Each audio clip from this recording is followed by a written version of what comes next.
apakah perubahan metabolisme tubuh yang terjadi dikarenakan berpuasa memiliki dampak terhadap diabetes atau terhadap gula darah tinggi ya dok? Kemudian, apakah puasa tersebut dapat mempengaruhi kadar gula darah secara medis? Oke, jadi sebenarnya jawabannya iya. Ya, jadi pada saat kita berpuasa pasti akan ada terjadi perubahan metabolisme. Nah, itu pasti juga akan mempengaruhi bagaimana gula darahnya kita. Terutama kalau sudah mengalami diabetes. Ya kan, kalau diabetes berarti kan kontrol gula darahnya terganggu nih. Kalau metabolismenya berubah, pasti kontrolnya juga akan lebih susah.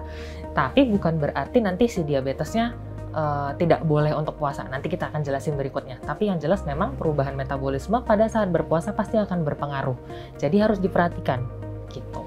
Nah, apakah ada komplikasi yang mungkin terjadi dok jika seorang diabetes itu berpuasa? Kalau seperti itu mungkin juga ada syarat-syaratnya dok mungkin? Oke, jadi seperti yang tadi ya, sebenarnya walaupun dia mengalami diabetes, dia masih boleh berpuasa. Tapi berpuasalah yang benar. Berpuasa yang benar, berpuasalah yang benar. Maksudnya apa? Silahkan berpuasa, tapi tetap berpegangan pada yang tadi itu, diet seimbang. Kalau kita puasa, itu kan ada yang namanya jam sahur, ada yang namanya jam buka puasa. Jendela makannya kita kan hanya di 2 jendela itu saja. Nah, di situ yang benar-benar kita perhatikan apa yang mau kita makan, porsinya seberapa banyak, dan cara pengolahan makanannya. Jadi walaupun makannya cuma 2 kali yang tadi itu, tapi semua kebutuhan kita selama sehari bisa didapatkan supaya kontrol gula darah seharian juga bagus. Nah, ini dok, kira-kira jika seorang diabetes sih akhirnya boleh nih untuk berpuasa, ada tidak manfaat untuk dirinya ketika menjalankan puasa ini?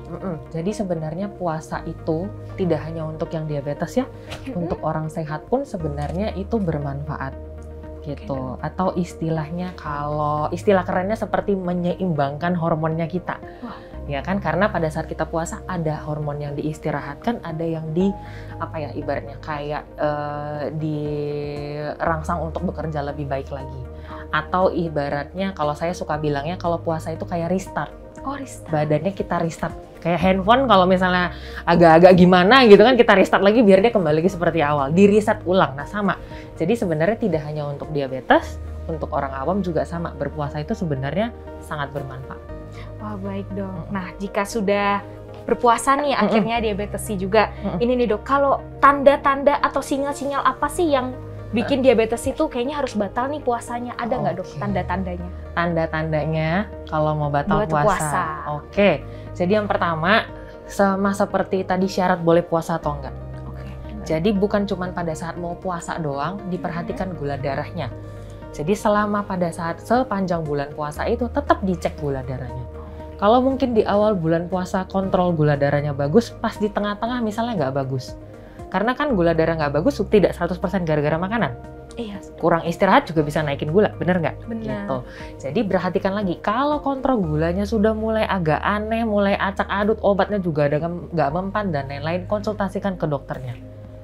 Apakah memang masih bisa diteruskan atau tidak? Gitu. Sebenarnya untuk teman-teman sehat yang sekarang mungkin ada beberapa di antara kita yang mengalami diabetes, boleh konsultasikan ya ke dokter spesialis penyakit dalam biasanya. Ya. Jadi konsultasikan, maksudnya apa? Biasanya kita akan perhatikan kadar gula darahnya gimana dulu. Kalau gula darahnya terkontrol, umumnya akan aman untuk berpuasa. Tapi kalau gula darahnya tinggi terus, atau tidak terkontrol, atau mungkin obatnya masih naik turun, nah itu kan berarti belum stabil. Nah pada saat itu umumnya biasanya kita akan tunda dulu. Jadi sebaiknya konsultasikan dulu ke dokter penyakit dalamnya. Gitu. Oke, jadi memang harus tetap dipantau ya dok ya. Benar. Jika ingin berpuasa. Baik dok, nah itu untuk teman sehat jangan lupa untuk konsultasikan terlebih dahulu bisa berpuasa atau tidak. Jangan sampai memaksakan ya dok ya untuk berpuasa.